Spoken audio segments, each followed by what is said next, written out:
A bit ago, a promo card was revealed in Japan that made me go, wow, this is laughably bad. Jawgrass Evolution Now, Unite Your Hearts. Main phase, when you have both Davis Motomiya and Ken Ichijoji, by returning one XVmon and one Stingmon from your hand to the bottom of the deck in any order, play one Pyldramon without paying its cost from your hand. Security effect, add this card to your hand. Now, this is a promo card meant to reference the anime and be a participation prize for Japanese locals, so it's fine that it's bad and I don't care, but it got me thinking. It'd be interesting to break down why it's bad and people can use that info about how to recognize a bad card when deck building, since this is a new game. Because hey, this card is zero cost. It's free to play.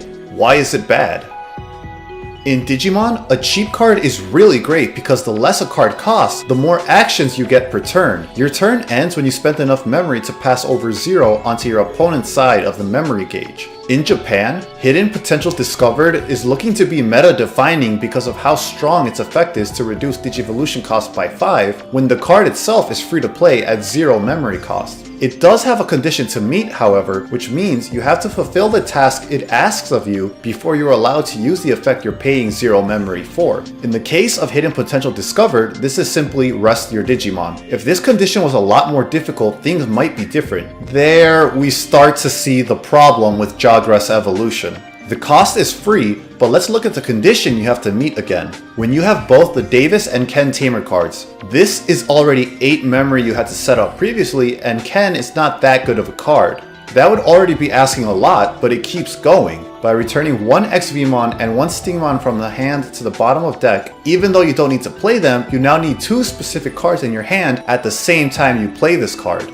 Digimon doesn't have a lot of searching cards, so this comes largely down to your draws and getting lucky with them. It keeps going still though. You may play one Pyldramon without paying its cost from your hand, so after all that, you also need Pyldramon in hand. It's not from deck, and it's only a Pyldramon, not even a level 6 Digimon, and you have given up 3 cards from your hand. This relates to the concept of hand advantage. Hand advantage is the comparison of the number of cards in each player's hand. The theory is that the player with more cards in hand has a greater chance of countering what their opponent will play, or have more opportunity to combo with the next card they draw, etc. While hand advantage is less firm in this game because of drawing every time you digivolve and negates not being super common yet, it is still an important aspect of every TCG to consider. This card's condition is so much work and so specific for such little payoff. So even though the play cost is literally free, it's expensive in another way.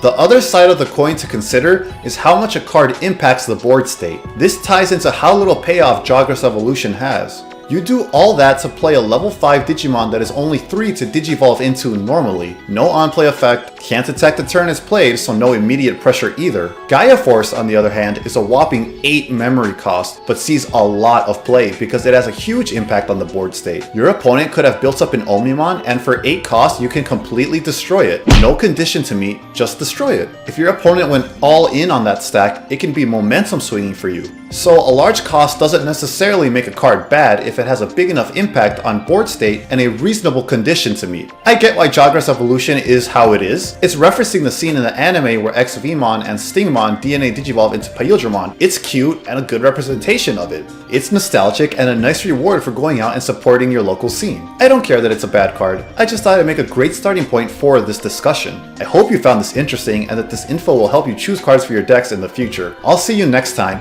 and until then, remember, stay hungry until you get a taste of victory.